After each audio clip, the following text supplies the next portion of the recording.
चलिए स्टार्ट करते हैं अपना 14 lecture some basic concept of chemistry. ये प्रिसीजन वाला और राउंड ऑफ वाला है ना, सिग्निफिकेंट फिगर वाला मैं करवाऊंगी, एंड में करवाऊंगी। पहले इंटरेस्टिंग चीज से स्टार्ट करते हैं, ठीक है। अब हमारा टॉपिक न्यू स्टार्ट हो चुका है इसमें कि आपका कंसंट्रेशन टर्म्स। तो उससे पहले कंसंट्रेशन टर्म से पहले समझने के लिए कि हम सॉल्यूशन को थोड़ा समझे कि क्या होता है। सॉल्यूशन पढ़ा था, मिक्सचर में पढ़ा था, है ना, कोई फिक्स रेशियो नहीं होता इनका, ठीक है ठीक है। अब तो सॉल्यूशन के आपके दो कंपोनेंट होते हैं, एक होता है आपका सॉल्वेंट, एक होता है आपका सोल्यूट। सॉल्वेंट आपका ज्यादा अमाउंट में पाया जाता है, आपका सोल्यूट जो कि थोड़ी कम क्वांटिटी होती है इसकी, ठीक है। हम बाइनरी सॉल्यूशन के बारे में पढ़ते हैं, मतलब कि जिस बाइनरी सॉल्यूशन का मतलब जिसमें आपके दो कंपोनेंट्स हो, ठीक है ठीक है। अब थोड़े से हम इनको डोनेट डोनेट कहती हूँ मैं, एज अ सिंबल मान लो सोल्यूट, सॉल्वेंट का हम मान लेते हैं ए पूरी केमिस्ट्री में, एंड आपका जो सोल्यूट है उसका मान लेते हैं हम बी, ठीक है। तो ये डब्ल्यू ए क्या है, गिवन मास या जो भी मास है सॉल्वेंट का, एम ए क्या है, मॉलिक्यूलर मास सॉल्वेंट का, एंड ए क्या है, मॉलिक्यूल्स, सेम इसकी तरह है ना, इधर भी आप सॉल्यूट सॉल्यूट का लगा देंगे इधर सब, ठीक है। ऐसी कोई बात नहीं है इसमें। चलो आगे बढ़ते हैं। हमारी first concentration term that is our molarity, denote करते हैं हम इसे कैपिटल एम से, ठीक है। अब ये होती क्या है, ये होती है कि कितने सॉल्यूट के मोल्स हैं एक लीटर सॉल्यूशन में। बोलो मेरे साथ, कितने सॉल्यूट के मोल्स हैं एक लीटर सॉल्यूशन में। मैं फॉर एग्जांपल इधर आपके लिए एग्जांपल, मेरे पास सॉल्यूट के मोल मेरे पास 15 है, और कितने लीटर सॉल्यूशन में, 5 लीटर सॉल्यूशन में। तो मुझे बताइए एक लीटर सॉल्यूशन में कितने मोल्स आएंगे, बताओ कितने आएंगे। 5 लीटर में आपके 15 हैं, अगर मैं 1 लीटर के लिए निकालूं तो 5 बाई 1 लीटर के लिए निकालूं तो 15 बाई 5 नहीं कर दूंगी मैं। यही चीज आपकी आ जाती है मोलैरिटी। 1 लीटर सॉल्यूशन में मेरे पास सॉल्यूट के कितने मोल्स हैं, उसे हम कहते हैं मोलैरिटी। सिंपल। इसका फॉर्मूले से आपका सबसे ज्यादा काम इसके फॉर्मूले से पड़ेगा। आपको याद होना चाहिए कि आपके जो सॉल्यूट के मोल्स हैं अपॉन में सॉल्यूशन का मास इन लीटर, ठीक है जी, इन लीटर, ठीक है ठीक है। और इसकी यूनिट क्या होती है, मोल, या फिर मोल पर लीटर, या फिर हम कहते हैं मोलर, या फिर हम कैपिटल एम से भी इसे डिनोट कर देते हैं इसकी यूनिट, ठीक है। क्या वो डायरेक्टली मोलरिटी, तो इसकी यूनिट क्या हो गई, मोल पर लीटर। क्यों मोल पर लीटर, क्योंकि हम इसके मोल्स लेते हैं अपॉन में लीटर सॉल्यूशन का, तो इसलिए क्या हो गई मोल पर लीटर। इतना कोई बड़ा काम नहीं है, और उसको हम ऐसा नाम दे देते हैं मोलर, ठीक है जी ठीक है। अब ये चीज थोड़ी सी याद रखना कि 1 लीटर में आपका होता है 1000 ml, और या फिर कह दें हम 1000 सेंटीमीटर क्यूब, क्योंकि आपका जो 1 मिलीलीटर होता है वो होता है आपका 1 सेंटीमीटर क्यूब के इक्वल, ठीक है। और 1 लीटर आपका 1 डेसीमीटर क्यूब के इक्वल होता है। ये कुछ चीज याद रखना, आगे आगे कन्वर्जन आए ना उसमें आपको थोड़ा सा प्रॉब्लम होगी, इसलिए याद रखना, याद रखना, लिख के रख लेना। अगर जिसको नहीं पता, याद नहीं रहती तो लिख के रख लेना, ठीक है। अब देखो, मैंने कह दिया आपके पास एक सोल्यूशन है, ठीक है, एक सोल्यूशन है ना। उस सोल्यूशन की मोलैरिटी मेरे को 5 दे रखी है, 5 मोलर। और सॉल्यूशन किस चीज का है, HCl प्लस वाटर, है ना। बाय डिफॉल्ट हम वाटर मान लेते हैं, अगर हमें नहीं दे रखा होता तो हम वाटर मान लेते हैं, ठीक है जी, वाटर मान लेते हैं एज अ सॉल्वेंट, अगर नहीं दे रखा होता तो हमें, ठीक है। तो मुझे ये आप क्या समझेंगे इससे, ये चीज आपको दे रखी है, इससे क्या समझेंगे कि आपके 5 मोल किसी के HCl के 1 लीटर सोल्यूशन में है। क्या देखो फिर से, कि आपका जो 5 मोल है HCl के, वो आपके 1 लीटर सॉल्यूशन में है। इस लाइन का एक आपका मतलब 5 मोल का मतलब 5 मोलर का मतलब, सॉरी 5 मोलर का मतलब आपको दे दी किसी सॉल्यूशन की मोलैरिटी, तो उसका मतलब आप इस तरह से समझेंगे, ठीक है। नहीं तो सिंपल फॉर्मूला लगाओगे ना, सबसे ज्यादा काम इसका आता है, ठीक है। अब क्वेश्चन पे बढ़ते हुए कि calculate the molarity of N OH in the solution prepared by dissolving it 4 gram in enough water to form 250 milliliter of solution if the molar mass of NaOH का 40, ठीक है। क्या कह रहा है क्वेश्चन, हमें मोलैरिटी बता दीजिए। अगर हम, तो इनफ वाटर का मतलब क्या है, मतलब कि इसमें सीधे सीधे बता रहा है कि सॉल्वेंट है, ऑब्वियसली वाटर सॉल्वेंट ही होगा। इनफ वाटर मतलब अच्छे खासे वाटर के साथ अगर मैं 4 ग्राम NaOH मिक्स कर दूं, डिसॉल्व कर दूं, तो मेरा एक 250 ml का सॉल्यूशन बन जाता है। तो मुझे इस सॉल्यूशन की मोलैरिटी बताइए क्या होगी। सिंपल है, आपके पास WB दे रखा है, WM आपको, WM भी आपको इधर दे, देखो सिंपल सी बात है, ये क्या है आपका गिवन मास किसका, सोल्यूट का, और आपका ये रहा क्या, मोलर मास किसका, सोल्यूट का। तो क्या लिखेंगे आप, 4/40। तो इसमें जो आपके सोल्यूट के मोल्स आएंगे कितने आ गए, 0.1, ठीक है। अब हमने मोल्स निकाल लिए, सॉल्यूशन ये हमारे पास, क्या अब हम फॉर्मूला नहीं लगा सकते मोलैरिटी का, ये अब नहीं लगा सकते क्या, हम निकालेंगे, क्योंकि आपका जो वॉल्यूम है वो दे रखा है मिलीलीटर में, तो आप 1000 से ऊपर मल्टीप्लाई कर दीजिए बस। तो मोल्स आ चुके हैं हमारे पास सॉल्यूट के, अपॉन में कितना है आपके पास 1000 इंटू 1000, इसको आप डिवाइड करेंगे, ये कट गया और ये गया, तो फिर 0.4 मोलर आपकी मोलैरिटी आ गई इस क्वेश्चन की, ठीक है ठीक है। अब आपसे कह रहे हैं एक और क्वेश्चन कि इतने मोल्स आपको, सॉरी इतने मॉलिक्यूल्स आपको गिवन है किसकी, यूरिया के, पूरा क्वेश्चन पढ़ते हैं। मॉलिक्यूल्स, जितने भी मॉलिक्यूल्स हैं of urea are present in 100 millilitre of solution, ठीक है। The concentration of urea solution is, अब कंसंट्रेशन, अब कोई पूछे कि हमसे पता ही नहीं चला हम क्या फाइंड करें, कौन सा कंसंट्रेशन। तो पहले देखो क्वेश्चन में आपको दे रखा है वॉल्यूम, तो मतलब मोलैरिटी, साथ में आप ऑप्शन देखिए तो कैपिटल एम कह रहा है मतलब मोलैरिटी ही। अगर किसी को नहीं पता चल रहा तो ऐसे आप पता कीजिए, ठीक है। ठीक है, आपके पास वॉल्यूम है, इससे क्या आप मोल्स नहीं निकाल सकते हैं? फटाफट से गिवन मोल्स नहीं निकाल सकते? कैसे निकालोगे इसका? आपको गिवन मोल्स अगर मॉलिक्यूल्स के निकालने होते हैं, मॉलिक्यूल्स दे रखे होते हैं और उससे हमें मोल्स निकालने होते हैं, तो एन जितने मॉलिक्यूल्स आपको दे रखे होते हैं क्या हम उसे एन से डिवाइड कर दें? 0.2 इंटू 10 की पावर 20 डिवाइड बाय ये भी और ये आपका 23। तो ये काटा, ये काटा, ये काटा, तो आपके जो मोल्स आ गए 10 की पावर -3 मोल्स, किसके? सॉल्यूट के। आपके पास मोल्स आ चुके हैं, गिवन आपको है ही है क्या? वॉल्यूम 100 है, 100 ml है ना, 100 ml, ऊपर 1000 से डिवाइड करेंगे, मतलब कि नीचे 1000 से डिवाइड करेंगे तो ऊपर वो मल्टीप्लाई में आ जाएगा, ये मतलब, ठीक है। एंड ये आपकी माइनस, ये कटा, ये कटा, आपकी 0.01 मोलर आपकी सॉल्यूशन आ गई, मोलरिटी आ गई सॉल्यूशन की, ठीक है जी, ठीक है। अब हमारे पास एक और क्वेश्चन आता हुआ कि वॉल्यूम ऑफ 3 मोलर NaOH, जिसका फॉर्मूला मास इतना दे रखा है, ठीक है जी, which can be prepare from इतना ग्राम ऑफ NaOH। तो हमें लीटर बता दीजिए। एक बार बताओ, आपके पास दे रखी है मोलैरिटी, ठीक है, हमारे पास मोल्स भी मोल्स हम निकाल लेंगे क्योंकि हमारे पास वेट दे रखा है, और एटॉमिक सॉरी फॉर्मूला वेट तो हमें पता ही है, मॉलिक्यूलर मास इसका जो कि 40 है, और कितना दे रखा है 84, इसे कैलकुलेट करना कुछ आएगा, है ना, और आपको करना है वॉल्यूम कैलकुलेट। तो मैं इसकी जगह डायरेक्ट ये लिख दूं 40, और आपको कितना दे रखा है ये 3, और इसमें आ जाएगा आपका वॉल्यूम, कैलकुलेट करोगे वॉल्यूम आ गया, जितना भी वॉल्यूम आता है। देन ये चीज थोड़ा सा ध्यान में रखना, ये किस हिसाब से आपसे पूछ रहा है, ठीक है। जो भी आता है आपका इधर उसको लिखना, इसका आंसर इधर कितना आ रहा है आपका, आ रहा है इधर 7 आ रहा है, कितना आ रहा है, हाँ 7/10 आ रहा है इसका आंसर इधर, 7/10 वॉल्यूम, ठीक है, 7/10 इतना आ गया। तो मैं जो मेरे को क्वेश्चन में पूछ रहा है, क्या मैं इसको इस तरह से लिख सकती हूँ -1 डेसीमीटर क्यूब, क्योंकि ये आपका लीटर कैलकुलेट कराइए तो 1 लीटर पे 1 लीटर से तो कैलकुलेट करते हैं हम, मतलब ये लीटर में ही आए बाय डिफॉल्ट, और ये जो आपका होता है ये भी 1 लीटर के इक्वल होता है, तो हमने एक दूसरे के आमने सामने रख दिया तो कोई प्रॉब्लम की बात नहीं है, क्योंकि हमें कोई कन्वर्जन इसमें नहीं करना यूनिट का, ठीक है। इसको रखो, ये नीचे आएगा, ये कितना हो गया माइनस का इतना, -1, ये दोनों एक दूसरे से कैंसिल हुआ, x इक्वल टू आपका 7 आ गया, ठीक है। तो आंसर क्या हो गया आपका 7।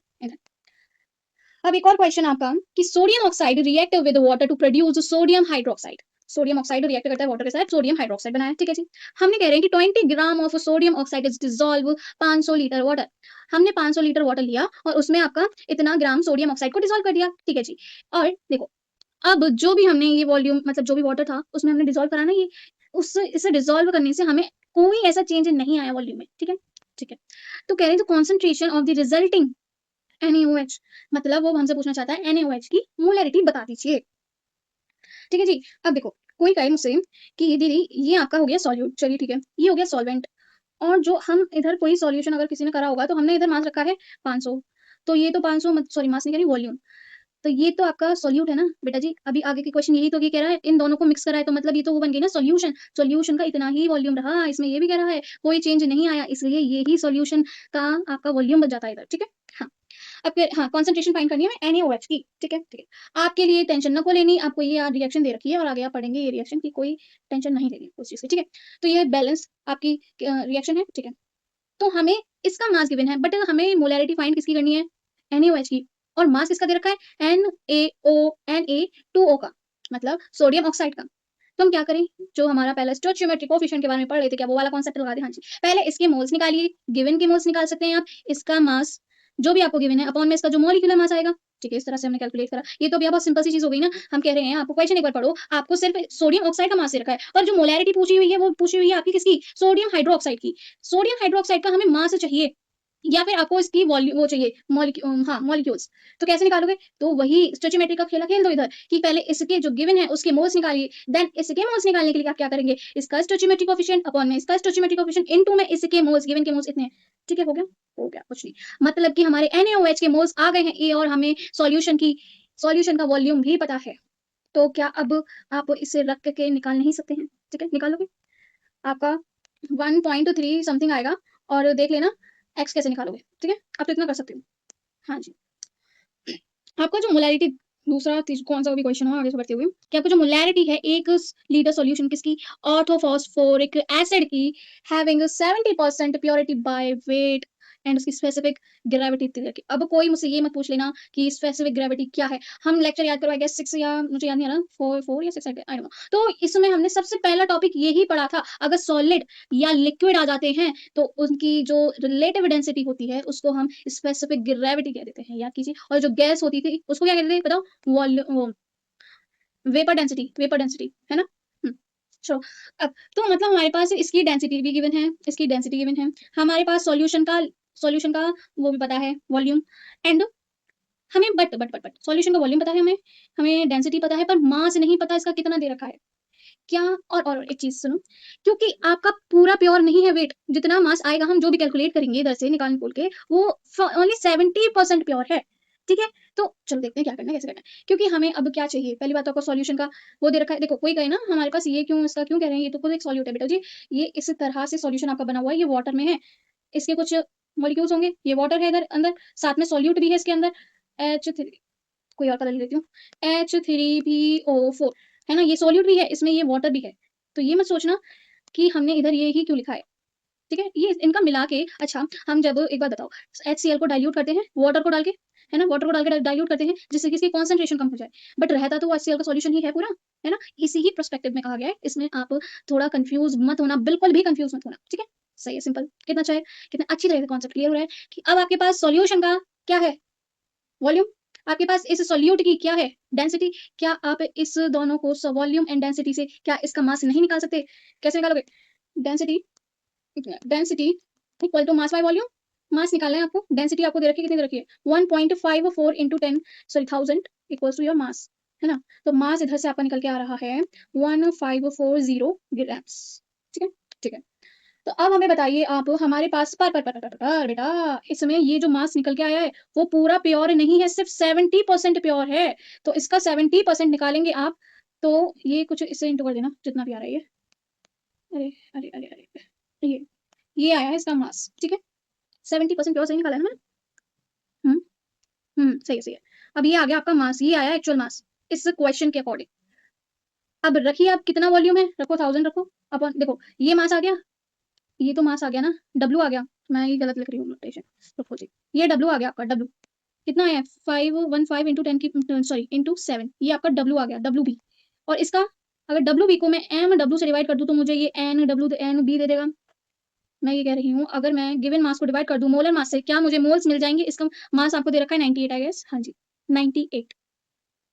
तो अब 98 डिवाइड कीजिए आप, 98 को डिवाइड करा आपने, ये जो आपके आ गए मोल्स आ गए, एनबी मतलब सॉल्यूट के मोल्स आ चुके हैं मेरे पास। 1 लीटर सॉल्यूशन है, मैं मोल्स को डिवाइड कर दूं, ये जो आपके मोल्स हैं मैं उसको डिवाइड कर दूं 1 लीटर वॉल्यूम से, मेरा आंसर ये आ गया। अब आप कैलकुलेट कीजिए और कमेंट कीजिए। ये लो भैया, कमेंट मत करो, लो ये रहा 11 लीटर।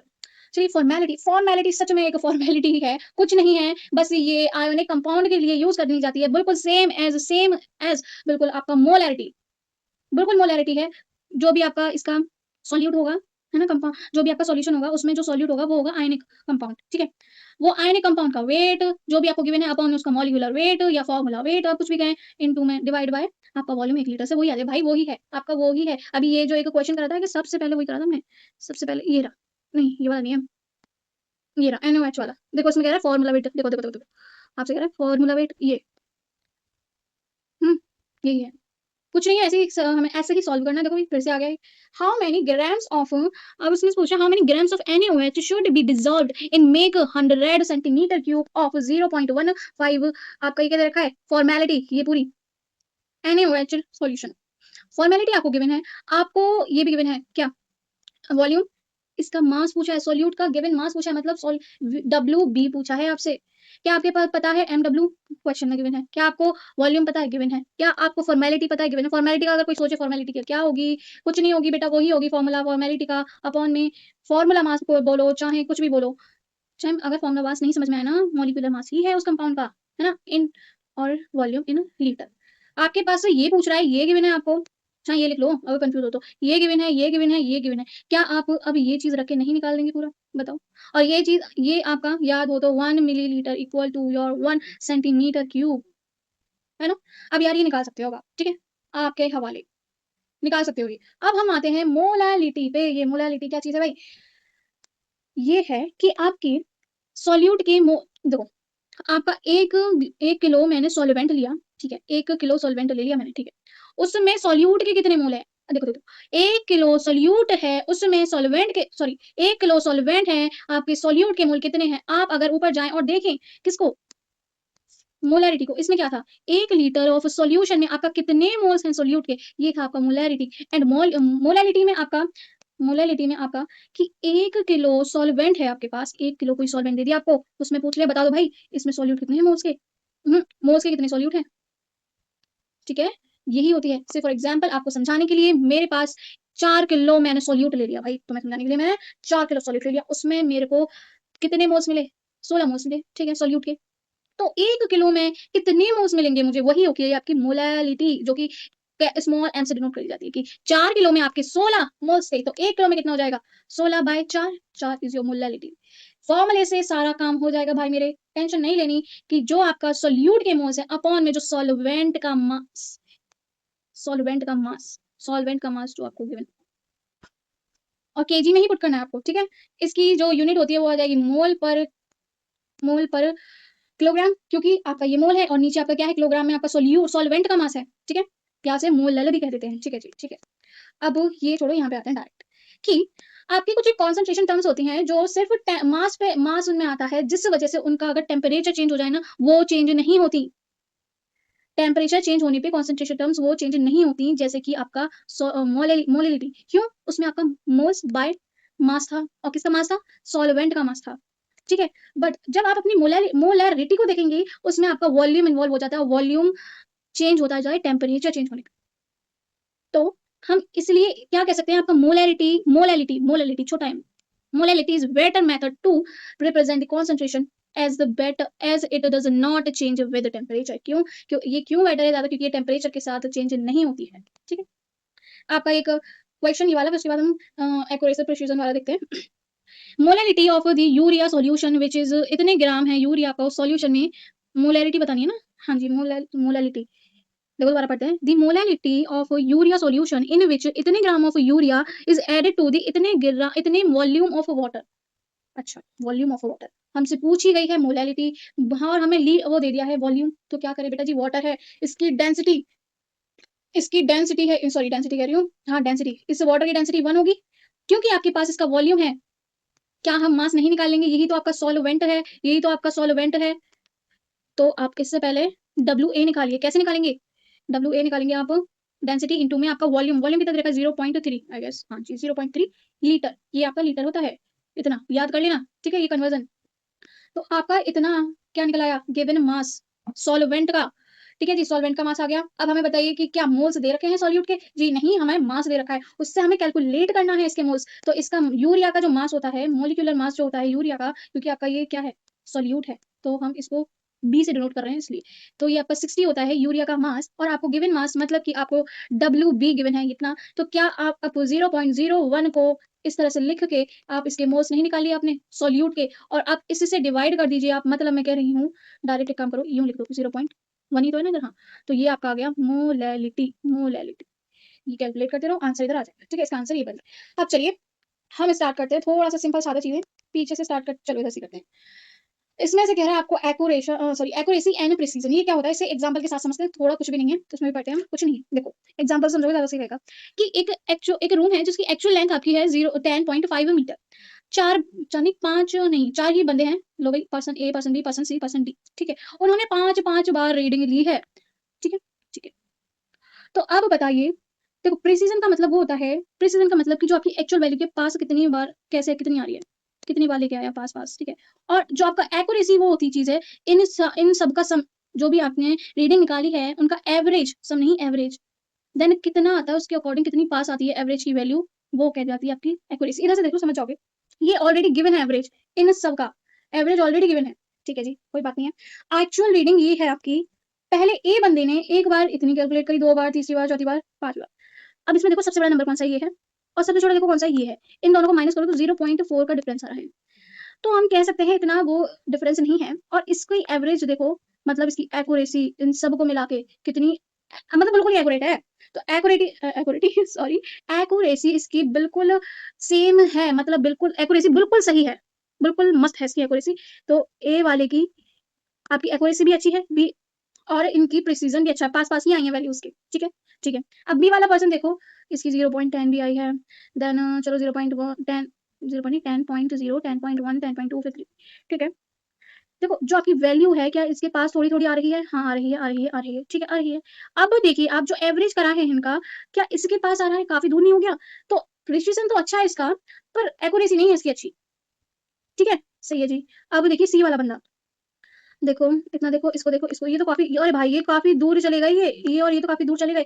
प्रिसिज़न तो अच्छा नहीं लग रहा देखने से। अब देखो एवरेज तो भाई इनका मस्त आया, बिल्कुल एक्यूरेट आया तो मतलब एक्यूरेसी इनकी अच्छी है बट प्रिसिज़न अच्छा नहीं है। अब जो डी वाला बंदा है, अब उसकी देखते हैं। चलिए कोई बात नहीं इतना अरे भाई बड़ा गैप मार दिया। अरे, अरे भाई, अरे भाई, भाई, भाई। इनकी प्रिसिज़न तो देख के हमें लग गया बिल्कुल बेकार है प्रिसिज़न। और ये देखिए एवरेज लिया तो एक्यूरेसी भी इनकी बेकार निकली, बिल्कुल ही बेकार। एक्यूरेसी भी बेकार, प्रिसिज़न भी बेकार। हमें क्या करना होता है प्रिसिज़न के लिए देखना होता है वैल्यू उसकी कितने पास है। और एक्यूरेसी के लिए बंदे ने जितनी बार रीडिंग ली है उसका एवरेज लीजिए। एवरेज लेना तो आता है ना, इन सबको प्लस कीजिए और कितनी बार रीडिंग ली गई है 5 बार तो 5 से डिवाइड कर दीजिए, तो कुछ इस तरह से एवरेज आ जाता है। तो एवरेज कितना एक्यूरेट है किससे? आपकी जो रियल वैल्यू है, एक्चुअल वैल्यू है, ट्रू वैल्यू है उससे। उसका मतलब उसकी एक्यूरेसी सबसे अच्छी जिसकी एग्जैक्ट आई है ना? ये दोनों बेकार है, ठीक है। अब एक एनसीईआरटी की एग्जांपल का क्वेश्चन, 2 स्टूडेंट है, उन्होंने सेम एक्सपेरिमेंट परफॉर्म करा अलग-अलग। तो देखो इसमें कहा गया है जो ट्रू रीडिंग है वो 3 ग्राम की है, ठीक है? तो पहले ए स्टूडेंट ने 3.01 ग्राम और दूसरी बार उसने एक और बार रीडिंग ली तो 2.99 कितना मतलब प्रिसीजन है इसका, कितना अच्छा प्रिसीजन है इसका, ठीक है जी। और जब आप इसका एवरेज देंगे ना इधर आके देखो इधर दे रखा है कैलकुलेट करके कि 3 ही आया है तो मतलब इसकी प्रिसीजन एंड एक्यूरेसी बहुत, बहुत, बहुत अच्छी है मतलब बिल्कुल अच्छी है, ठीक है? एंड इसको देखो तो 0 पॉइंट अब इसने लिया 3.05 एक बार ली इसने 2.95 इसकी प्रिसीजन थोड़ा-सा डगमगा गया एंड एक्यूरेसी तो इसकी सही आई है मतलब इनका एवरेज 3 ही आया है। तो इसका प्रिसीजन खराब है थोड़ा-सा और इसकी एक्यूरेसी अच्छी है तो ऑप्शन देख लो इसमें ऑप्शन 2 ही सही बैठ रहा है कि जो आपका स्टूडेंट ए है उसकी प्रिसीजन एंड उसकी एक्यूरेसी दोनों ही अच्छी है। सिग्निफिकेंट रिजल्ट भाई ना इसमें रूल पढ़ने ना कुछ पढ़ने बस जो मैं लिखवा रही हूँ वो उतने एक साइड कॉपी में लिख कर ज़रूर लेना, इसी से काम हो जाएगा। मैं कह ये एक आपको दिया कि इसमें मैंने एक नंबर दे दिया है 2 मान लीजिए 2463 इसमें कितनी नंबर ऑफ सिग्निफिकेंट डिजिट होंगी? तो इसको गिनो कितनी है इसमें कोई 0 नहीं है आस-पास कोई डेसिमल फिर भी आप देखो 1 2 3 4 ठीक है? 4 एग्ज़ाम्पल लिखते जाओ समझ में आ जाएगा। दूसरा मैंने एग्ज़ाम्पल लिया मैंने ले लिया इसमें चलो 0 ऐड कर लेते हैं 6 तो इसमें देखो बीच में कभी भी 0 आता है तो वो गिना जाता है 1 2 3 4 5 1 2 3 4 5 6 इसमें सिग्निफिकेंट डिजिट 6 है। तीसरा एग्जांपल ले रही हूँ मैं, ये लिख लेना इससे सारे डाउट क्लियर हो जाएंगे। अब मैंने लिया 1 2 4 0 0 अब इसमें मुझे बताओ कितनी सिग्निफिकेंट डिजिट है? इसमें सिर्फ 2 सिग्निफिकेंट डिजिट है, ये चीज़ काउंट नहीं होगी पीछे की 0 ठीक है? ठीक है जी। अब मैंने वहीं आपका एक और एग्जांपल ले लिया कि मैंने इसमें ये इस तरह से लिख लिया। अब इसमें कितनी सिग्निफिकेंट डिजिट है? बेटा जी इधर डेसिमल आ गया है अब, तो इसमें 4 है, 444 कह रही हूँ, 4 सिग्निफिकेंट डिजिट है। अब एक और एग्जांपल लेते हुए कि सिंपल चाहिए, ये तो इसमें कैलकुलेट करके बता ही दोगे। इसमें बताओ कितनी होंगी? 4 होंगी बेटा, है ना? सिंपल अब तो इसमें कुछ है ही नहीं ऐसा।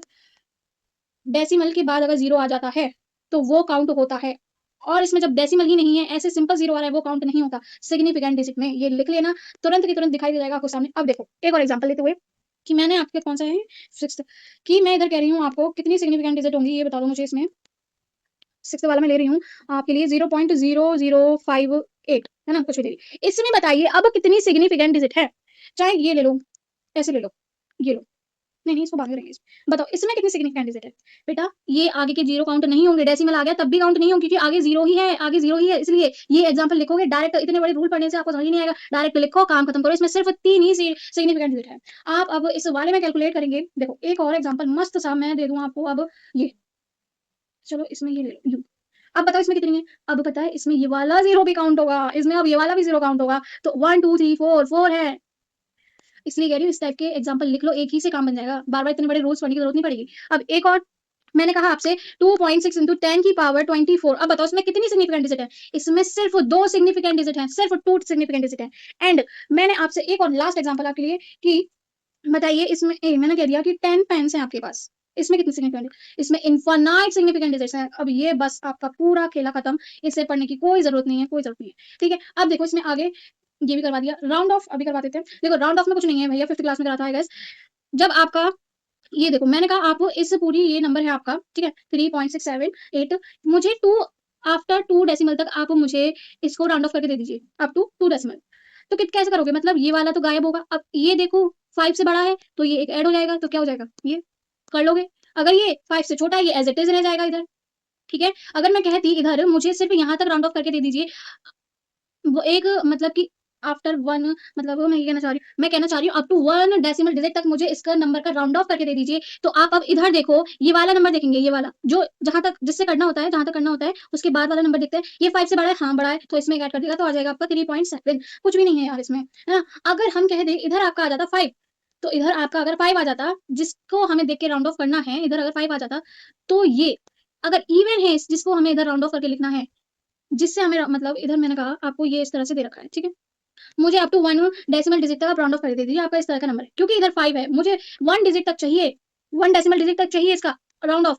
अब ये देखो 6 है ये, अगर 5 इधर है और ये चीज़ ये वाली प्लेस इवन है, तो ये एज़ इट इज़ 5 हट जाएगा, इसमें कोई चेंज नहीं आएगा, मतलब 3.6 हो जाएगा। अगर यहीं आपका मान लीजिए 3 होता, इधर 3 होता, इधर 3 होता, 3.3 और इधर 5 है आपका, तो ये एक ऐड कर देता, ऑड में ये एक ऐड कर देता है, 3.4 हो जाता आपका। ठीक है, यही है, इसमें और कुछ नहीं है। अब आगे बढ़ते हुए, अच्छा राउंड ऑफ में कहाँ तक अच्छा, जब हम ऐड वगैरह करते हैं पॉइंट्स में कुछ आ जाती है और क्या है कि कितनी सिग्निफिकेंट डिजिट तक हमें लिखना है, जिस नंबर में सबसे कम डेसिमल का नंबर है आपका, मतलब इसमें देखो ना 1.2 है इसमें, एंड इसमें कितना है 2.36। तो इसमें तो कितने हैं डेसिमल के बाद 2 डिजिट, इसमें कितना है 1। तो आप पहले इसका सम कीजिए, देन इसको अगर राउंड ऑफ कुछ आ रहा है राउंड ऑफ करके तो उसे लाइए, मतलब मैं एक बार करके दिखा दूं भाई। अरे भाई इसको प्लस करो 6, इसको 5 और ये 3, क्योंकि हम हमें सिर्फ 2 सिग्निफिकेंट डिजिट चाहिए इसमें। ये आपका 6 है तो इसमें एक प्लस कर देगा तो 3.6 आ जाएगा। माइनस का भी यही सिस्टम है, प्लस का भी यही सिस्टम है। इनटू में जिसकी सबसे कम सिग्निफिकेंट डिजिट है उसके अकॉर्डिंग हमें आंसर करना होता है। देखो इससे एग्जांपल समझो, डिवाइड में भी यही होता है। इसमें पूछा है how many significant digit present in the answer of the following. इसमें कितनी सेकंड कैलकुलेट करेंगे तो कितनी सिग्निफिकेंट डिजिट आएंगी इस आंसर में, इसके आंसर में। तो देखो इसमें 2 है, इसमें 3 है, इसमें 2 है, इसमें 3 है, तो सबसे कम किसमें है, इसमें 2 2, तो मतलब 2 सिग्निफिकेंट डिजिट आएंगी, बस काम खत्म। ठीक है, अब इसमें आपसे कह रहा है कि डेंसिटी आपको दे रखी है, आपको मास दे रखा है, नहीं वॉल्यूम दे रखा है, मास बता दीजिए। देखो इसमें पता है कैलकुलेट करने की जरूरत ही नहीं है, आप सिग्निफिकेंट डिजिट को देख के ही आंसर कर देंगे। ये 3 इसमें सिग्निफिकेंट डिजिट है, इसमें सिर्फ आपकी 2 है, तो 2 सिग्निफिकेंट आंसर में आएगा आंसर, बस। ये भी कैलकुलेट करने की जरूरत नहीं है कि 0.6 आएगा कि 0.7 आएगा, मतलब 4.7 आएगा या 4.6 आएगा, 4.6 आएगा, राउंड ऑफ होगा जैसे दिख रहा है। ठीक है, अब ये एक लास्ट क्वेश्चन आपका, कि एक दो स्टूडेंट है, उसने टाइट्रेशन का वो टाइट्रेशन परफॉर्म करा, उसने रीडिंग ली, कुछ एक रीडिंग ये ली, इसने दूसरी रीडिंग ये ली और तीसरी रीडिंग ये ली। तो मुझे अब बताइए इसकी जो भी एवरेज वैल्यू आएगी टाइट्रेशन की, जो इसने करा है एवरेज वैल्यू इसकी, मतलब इसको प्लस कीजिए, इसको प्लस कीजिए, इसको प्लस कीजिए, एवरेज में इसको डिवाइड कर दीजिए 3 से, तो ये जो आ रहा है ना इसको प्लस करके आपका आ गया 75.2 नहीं 45 बाय 3, एंड अब ये कितना आ जाएगा, 20, हाँ 25.15, ठीक है, बाय 3 क्यों 3 से डिवाइड कर दिया हमने, है ना। तो अब इसमें पूछा नंबर ऑफ सिग्निफिकेंट फिगर या डिजिट कितनी होंगी अगर हम इसका एवरेज निकाल दें। तो अब आप ये हमने निकाला, पहले इतना नंबर आया हमारा कैलकुलेट करके। अब देखो इसमें देखिए, इसमें कितनी सिग्निफिकेंट डिजिट है, इसमें 3 है, इसमें कितनी 4 है, इसमें कितनी 3 है, तो ये हम 3 के रिस्पेक्ट इसमें 3 कितनी सिग्निफिकेंट डिजिट होनी चाहिए, 3 होनी चाहिए। तो राउंड ऑफ कीजिए इसका, कैसे करेंगे, ये 5 है तो और ये 1 आपका ऑड है, तो क्या कर देगा ये 25.2 आंसर हो जाएगा आपका, बस ये है। ठीक है, थैंक यू।